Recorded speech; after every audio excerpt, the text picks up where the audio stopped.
When I returned home for the first time in few months, the house of memories where I grew up was being put up for sale. Since you were the one who said I could do whatever I wanted to do, I did it whatever I wanted to do. If the compensation needs to be paid, then you should be the one who should pay it. It's your own house. Ha! This is my revenge because you continuously looked down on me because I was poor. Go to hell. My husband, Ken, and my mother-in-law, Lisa, who grew up poor, sold the house without my permission while I was away and got the money from selling the house. And they deliberately violated the contract and laughed at me, the owner of the house, to pay for the compensation which would occur due to this incident. But they had no idea of the consequences that was going to happen. Their selfish action was trampling on the feelings of not only me, but also to my parents. I'll never forgive them for what they have done. I have to pay because it's my house. Huh. Yeah, you better hurry up and pay. If you say that, then this house is not owned by me. Huh? And my husband, Ken, and my mother-in-law, Lisa, is going to hell because of what they did all on their own. I have been married to my husband, Ken, for 10 years. Ken and I have known each other since we were kids and have been together since we were young. We are in what is called a marriage in which I have a significantly higher socioeconomic status compared to Ken. I have lived with my parents, who are business owners, and I have lived comfortably. Ken, on the other hand, grew up in a single-parenthood family and didn't live a well-off life. Nevertheless, my parents and I were attracted to Ken's personality, so we never worried about his background. In fact, I think my parents had always loved him as if he were their own son. My parents decided to move into my father's other house to spend their retirement comfortably, so we are now living together in my parents' house where my parents used to live. This was also my parents' plan to support us as much as possible. We should officially change the ownership for the house's contract soon. After that, the rest is yours to do as you please. You're thinking of moving at some point, right? Maybe you can use the money for that. A few months ago, my father told me that he was going to give me the parents' house. The house was all well cared for and was not at all inconvenient to live in, but it was too big for us who had decided not to have children. I thanked my parents, and even though it was before the ownership change, I slowly proceeded to deal with the real estate company. Hey, Ken, I told you to fill out this form. If I don't submit it today, we won't make it in time. How can we sell the house without this? Oh, just write it down then. You're only overreacting. If you submit it today, you'll make it in time. You don't have to tell me every single time, just do it on your own. Where did his kind and sincere personality go to? Since our marriage, Ken has become increasingly lazy and had left everything for me to do it. He routinely asks me to write very important documents on his behalf. If I refused, I would end up causing trouble to the family and thinking that if I do it, then everything would go peacefully, so I would just end up doing it myself. I wonder if he'd continue to treat me like a servant like this. We decided to sell the house we were currently living in together. We have also chosen a new house in a place that will be both beneficial for us. But I was worried about the future of my married life with Ken and spent my days wondering if this was the right thing to do or not. Then one day, I received a call that my parents had been seriously injured in a car accident, and I rushed to visit them at the hospital. Although my parents survived, they were diagnosed with a total recovery time of 6 months and would need someone to support them for about 3 months. I'll ask Ken. I'll ask my company too if I could adjust my work schedule as well. I'll be the one to support you both.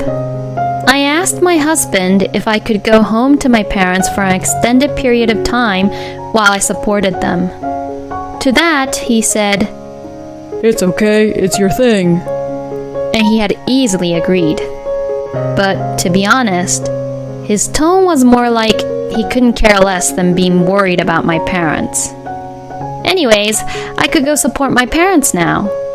But then, another problem arose in my mind. Would Ken be able to live all on his own while I'm gone? Ken is one of those people who can't do any house chores. He can probably manage to eat, but he's not able to wash his own clothes, and the idea of taking out the trash on a certain day of the week is never in his mind. I wouldn't want my house to become a garbage dump. I was a little hesitant, but I explained the situation to my mother-in-law, Lisa, and asked her to support Ken. Please feel free to use anything and do anything in the house as you like. Oh my, you're in a lot of trouble, aren't you, Mary? I'm sure your parents have enough money to hire someone to support them. Or are you just missing your own parents, Mary? Don't worry, I will take good care of my own son. So don't you worry, you could stay longer than 3 months if you want. Lisa loves Ken very much, and probably sees me as the woman who took her son away from her. I was uncomfortable with the sarcasm that she would say to me whenever we had conversations like this. However, I thanked Lisa while suppressing my annoyed feelings because I knew that she was the only one who I could rely on at the moment. Then, I only got what I needed and headed to where my parents were. Every day was very hectic, and 3 months passed by so quickly, and I couldn't really be in touch with Ken properly. But it was worth it, and my parents were getting better day by day, and once life after the hospitalization had settled down, I was ready to go home. I got into the car and hurried home. Leaving the natural surroundings of the town behind, I made my way through to the familiar landscape and arrived at home. But what? The house was no longer the house I knew. A for sale sign was posted in front of the house, and the real estate agency which was listed on the sign was unfamiliar to me. What's going on? I panicked and called Ken. On the other end of the line, I heard Ken snort out a little laugh, as if he was mocking me. I sold that house and moved back to my parents' house. I did everything for you while you were gone. I didn't understand a word my husband said, so I went straight to my in-laws' house to have him explain the situation to me. When I arrived at my in-laws' house, which was a 5-minute drive from my house, the first thing I saw was my personal belongings piled up at the front door. I was startled and confused and... Excuse me, I'm gonna pass by. The contractor who came up behind me rang the doorbell to the house, exchanged some paperwork with Lisa, and then loaded the pile of my personal belongings into his truck and left. And afterwards, Ken came out of the house, and both Lisa and Ken looked happy as they were counting the money they had received from the contractor, and I couldn't even seem to recognize them since they dressed all fancy, and their car even had changed into a luxury car. Hey, Lisa! What is this all about? I stormed up to Lisa in a semi-panic state. What are you even saying? I got rid of your stuff at that house for you. You bought all those useless stuff. I guess daughters like you don't know how to take care of your own stuff well, since you were too well off. You are such an unfit wife to put your own parents before your own husband for such a long time.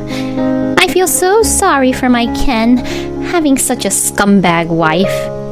That's why I even told him to get a divorce from such a woman like you.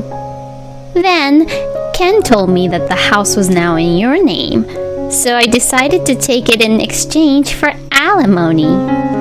I found a real estate company that would pay me a very good price for the house and sold it quickly.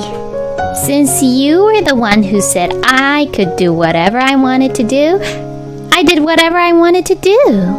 Then Lisa showed me the contract she had with the real estate company, smiled condescendingly at me, and explained the whole story. The contract was dated about a month ago. But that house should have already been under a contract with another real estate company, right? And if it's my house, any contract without my signature would be invalid. You did it without even telling me, and now you've breached the contract, and they'll ask to pay compensation.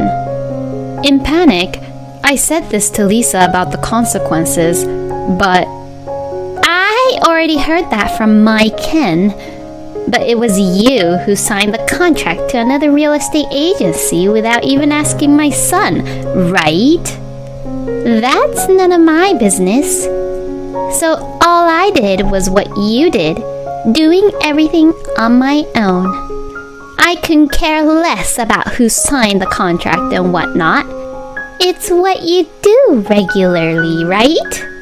So if the compensation needs to be paid, then you should be the one who should pay it. It's your own house."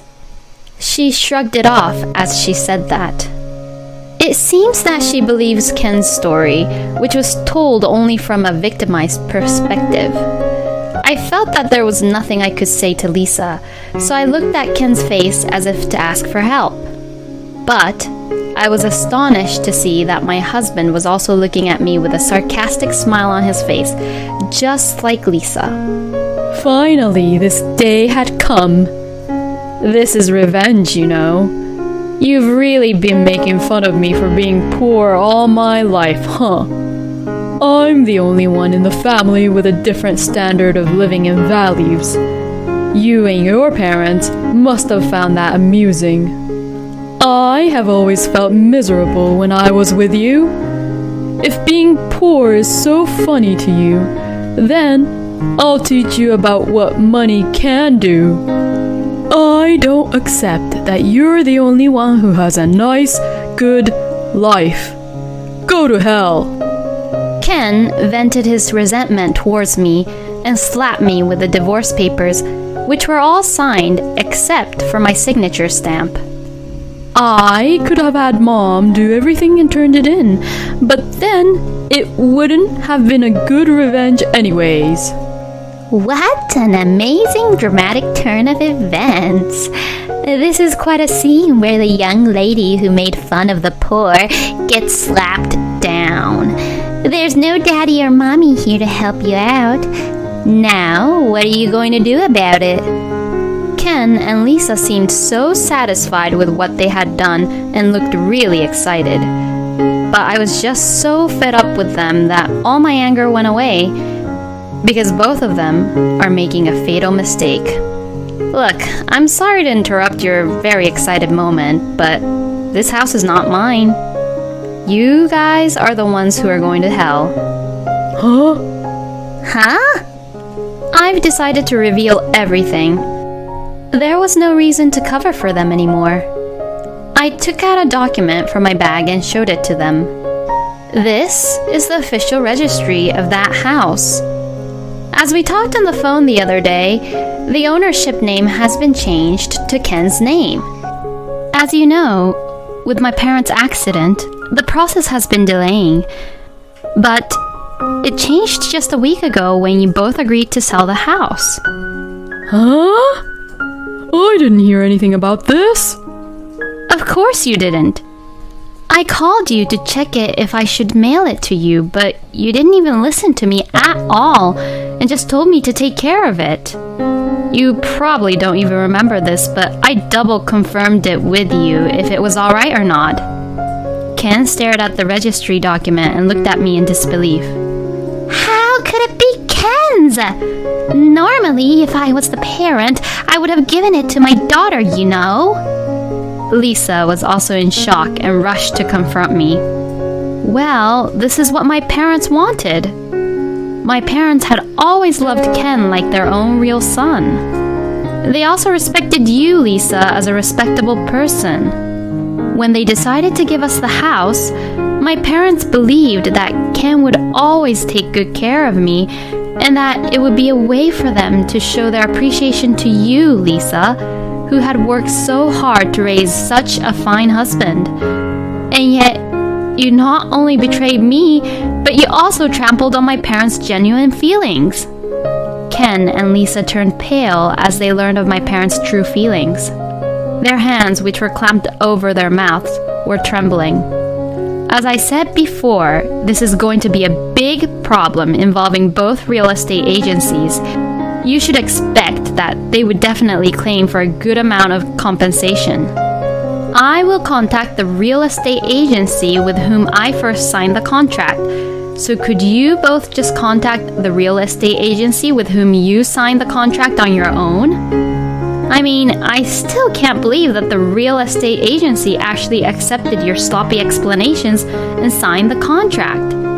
If you have an opinion, don't be a scum and do things like this, but say it to me earlier. It's not that you're poor because of money. You're poor because of your hearts. My tone became stronger and stronger, and finally I loudly accused both of them. And finally, I pulled out my cell phone to call the real estate agency, but... Wait a minute. This is not what I wanted. I was just sad because you left me.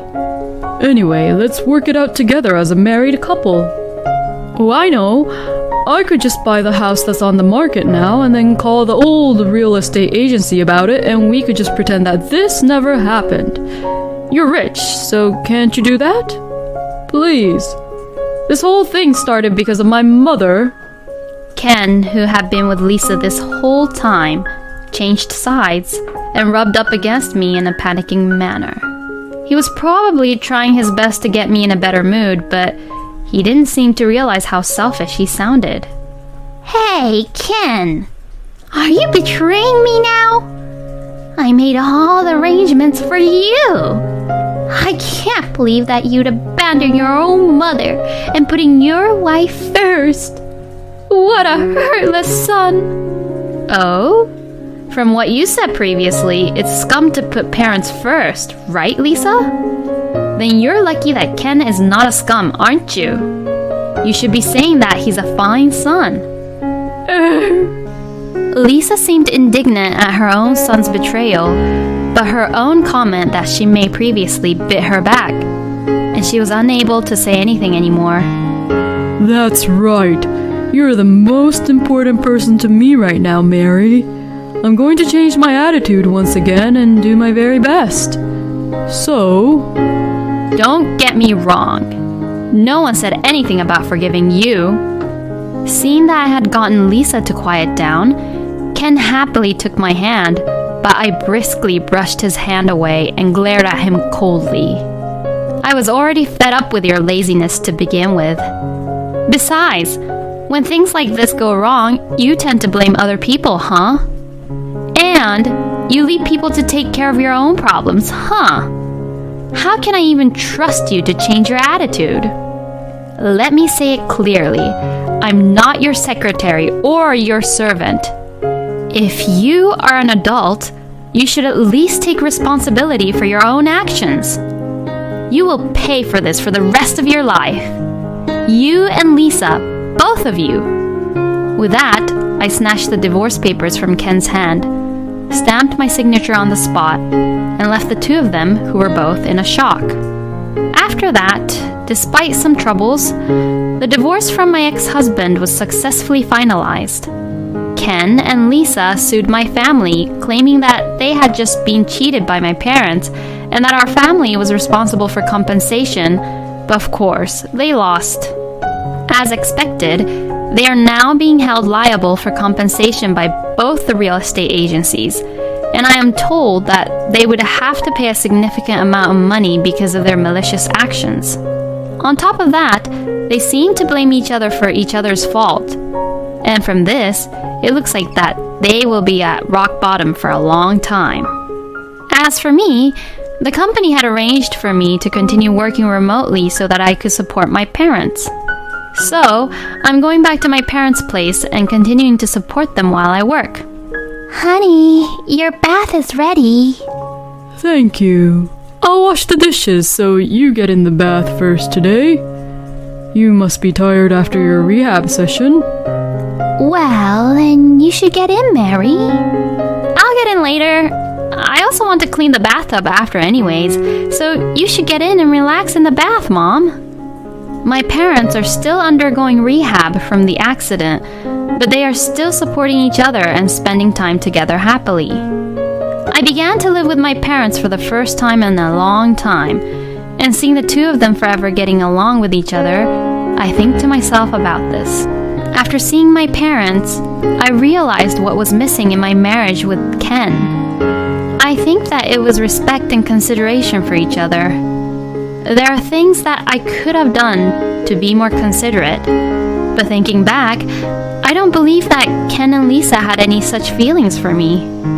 At first, I was quite sad and frustrated by the divorce from Ken, but now I can say with confidence that it was for the best. If I ever meet someone again, I'll have to be very careful the next time. I hope I never have to worry my dad and mom again. I decided that I would definitely take the lessons I felt from the incident with Ken and Lisa and apply these experiences to the rest of my life. And I would also remember and never forget to thank my parents as I started my new life at a new place.